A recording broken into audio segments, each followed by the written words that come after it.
Hey, what's up, everybody? Chicago Gooner here, bringing another Arsenal talk. Some damaging news today that just came out about Olivier Giroud. Going to be out for possibly up to 3 months.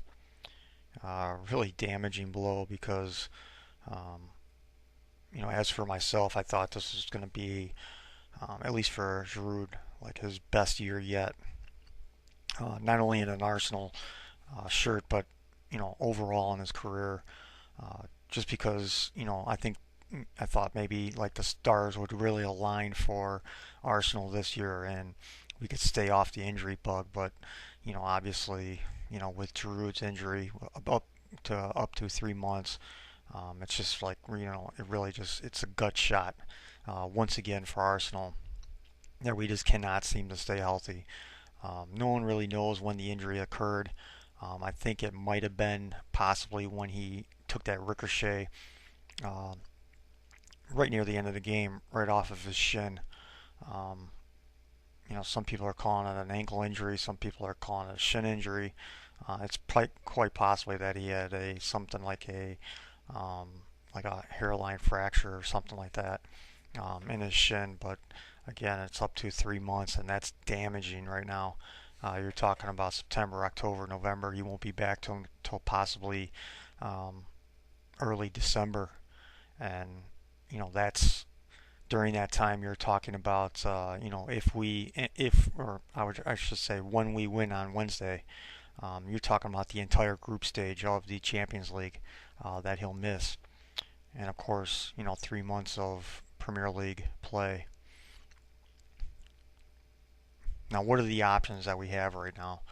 Of course, Sinogo, but he can't stay healthy either, and that's not someone you really want to be the main striker right now for Arsenal. Of course, you have Alexis Sanchez.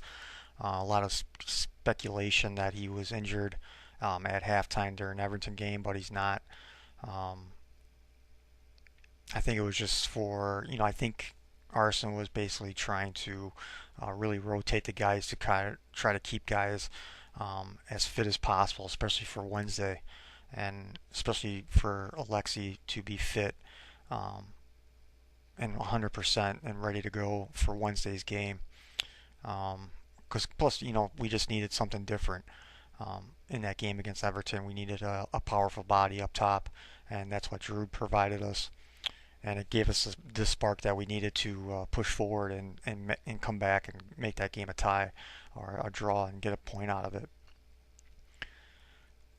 But again, what are our options? Okay, Alexis Sanchez, Sinogo. We have Theo Walcott coming back in a week. Lucas Podolski. That's a name that's been floating around right now. It seems like he's on his way out to Juventus. Do we pull back and say no to that deal and say, well, if you want to buy him, you can buy him in January because now we just don't have the bodies now again at striker. So it's very concerning of how we're going to handle this. Um, of course, we have Joel Campbell as well who could play at that spot. But it seems like Arson is dead set on him being a winger more than a striker. Um, so we have options, but uh, do we go all out now? I mean, we could have had Balotelli in the bag for Liverpool bought him for what, 16 million pounds. We could have had him in the bag if we really wanted him, and now it almost looks like it's coming back to haunt us a little bit. That we just didn't bother saying, okay, let's just take a chance and see if this guy can actually pan out for once. Um, but now it's come at the worst possible time because you look at a guy like Balotelli. If this happened a week earlier, Arsenal might have pushed the panic button and said, "Screw it, we're going to go after him." Giroud's going to be out for 3 months. Who knows if he's going to even be completely healthy by the time he is quote unquote due to be back, because of Arsenal's uh, track record of saying this player will be back at this time, but he never comes back at that set date time that Arsenal says that a player is going to be back. You saw that last year with Lucas Podolski, Oxlade Chamberlain, Theo Walcott, everybody, even Ramsey. kept on having setback after setback. So what's out there right now that we can get? Do we push the panic button for real and just say fuck it and go after Cavani and pay the supposedly 51 million pounds for him? I don't know. I don't know if Arsene Wenger or even Arsenal will be that desperate, but we might be. You never know. Um, of course, they're evaluating. They don't know what the real time structure is for Olivier Giroud. All of this is rumors right now from the media, coming out from the media, that it's 3 months. It's possible 3 months. But do we push the panic button and say, screw it, we'll pay the money for Cavani? If that happens, then you can kiss any type of DM or another center back or anything right out the window, because I don't think they'll have the money to want to pay out for that. But again, I just don't see Arsenal paying out that type of money, especially for the wages that Cavani wants. So who's out there? Um, you have a guy like Remy, who was almost dealt to Liverpool, but failed his medical. Um, could he pass a medical this time around? Does Arsenal, of course, do they take the money that they get from Lucas Podolski and push the panic button and go after a guy like Remy? That's a very good possibility that might happen. Who else is out there? There's not too many other names that are really out there that really, because all it might be is a rental anyway. But Remy is an out-and-out striker. He is, that center forward that Arsenal might need, that could, um, you know, because right now you're just looking at Sonogo as our only striker right now, on the books. Um, of course, like I said, with Sanchez and Walcott, you know, who knows how Arsene Wenger might flip this. It might even be, um, it might even be better that you could put, Walcott, or you could put Sanchez as the out and out striker every single game, and then put Walcott back on the right, and hopefully maybe either Ox or Joel Campbell on the left, which we need to start doing, because Santi on the wings and Ozil on the wings, you're wasting Ozil's talent by putting him on the wing. Of course, that whole formation of that 4-3-3, a lot of people are saying once Walcott comes back, that's the end of 4-3-3, and hopefully that happens, because we can't have any more of this 4-3-3 crap, because it just doesn't work. And again, you're wasting talent like Mesut Ozil, not putting him at his natural position and making him play a wing, and making him track back when he just doesn't want to. That's just not his game. It never will be his game. Um, so it's a possibility. Once Walcott does come back, he'll move back onto the right hand side, or he might even be the striker. Him and Sanchez could interchange during a game at any point. It'll be easy for any of them, any of those two guys, to interchange during the game, and cover that right wing at any point during the game, when one or like either one is out of position, that one could cover pretty easily, and they'll have the pace to track back to help out Debussy whenever he needs to. Um, so the limit, we have options right now on Arsenal, but as far as the transfer window goes, unless we push the panic button, there's limited options out there right now. Um, Unless a name surfaces out of nowhere, which I have real doubts about that. Um, so it's going to be interesting to see how Arson kind of swings this, and what he does with the striker position going forward, because um, I'm sure Sonogo has a bright future. I think he will have a bright future, but right now you just can't depend on the guy who hasn't scored yet in an Arsenal shirt to be your center forward, to be your striker, to be your everyday striker. Um, that's a tough pill to swallow right now, especially with Giroud out there. Um, you could have saw, basically Sonogo take all the League One cup games, of course, maybe a Premier League game against a lower half team.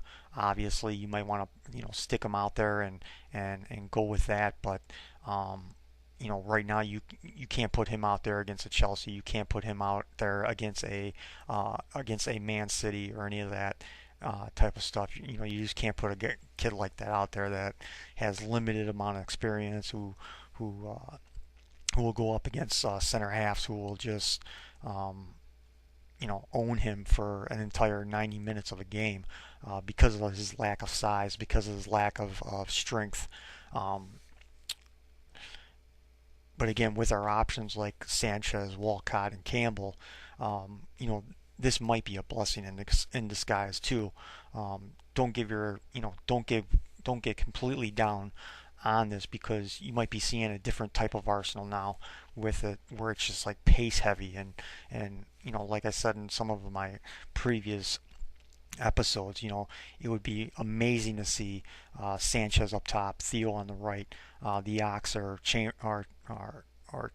um, Campbell on the left. You just imagine the pace.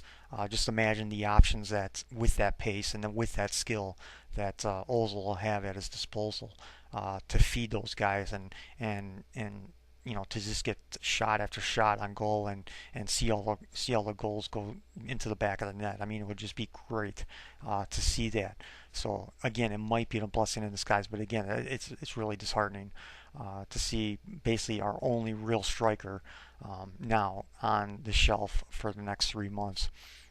So it's going to be interesting to see. Of course, we're going to have the Champions League game on Wednesday, and then of course we play against Leicester City this weekend. Um, so it's going to be interesting how we swing that and who we start and who we play.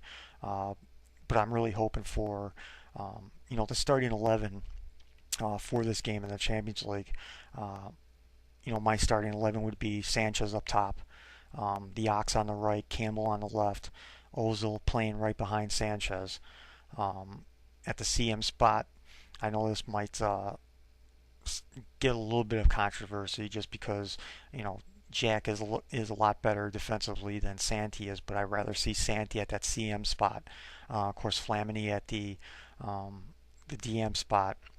In the back line would be Debuchy, depending on Koscielny's fitness right now because of his Achilles problem. Chambers and Per for the center half, and then of course Monreal on the uh, the left back side. That would be my starting 11. That would there would be a lot of pace to deal with because if you saw in the Tuesday's Champions League game, they were having a lot of problems trying to even stick with or stay with Alexis Sanchez on that right side. So if we put both winners on there, a Campbell and the Ox on each side with Sanchez up top. I mean, that's a lot of pace to deal with, especially with Sanchez on top. That would be a lot of pace to deal with, a lot of skill, a lot of goal opportunities because each one of those guys can score. Each one of those guys have a nose for the net. Um, especially with Campbell. I mean, I've been looking at a lot of his highlight tapes, and that kid's left foot is pretty deadly. You can almost, of course, I know Arson likes to cross the ball a whole lot, but in a time like this where Alexis Sanchez isn't, the tallest guy in the world, of course, you might want to switch things up and put the Ox on the right or put the Ox on the left and put Joe Campbell on the left so they can each, because Ox has a pretty good, a curve on the ball when he releases it from his foot, especially with Joel Campbell. I mean, he has really good control over the ball when he releases it off his foot. So I would like to even see that even too, especially with Ozil on the back. But we have to play that 4-2-3-1 in that game on Wednesday because if we don't, we're going to be in trouble just because of the lack of opportunities we've had in the last 3 games. So that needs a change, but I just wanted to make this little short, episode here for the Arsenal talk, just to go over some things that hopefully people aren't too discouraged or too down. That we do have options, and of course we still have a week, a little less than a week now, until the window slammed shut. So there's still options. There's still possibilities that Arsenal can come up with something that will hold us over until Olivier Giroud comes back. So don't get too discouraged. Look forward to Wednesday. Hopefully we'll win. We'll win big, and so we can get into that Champions League group stage, and we can look forward from this point forward.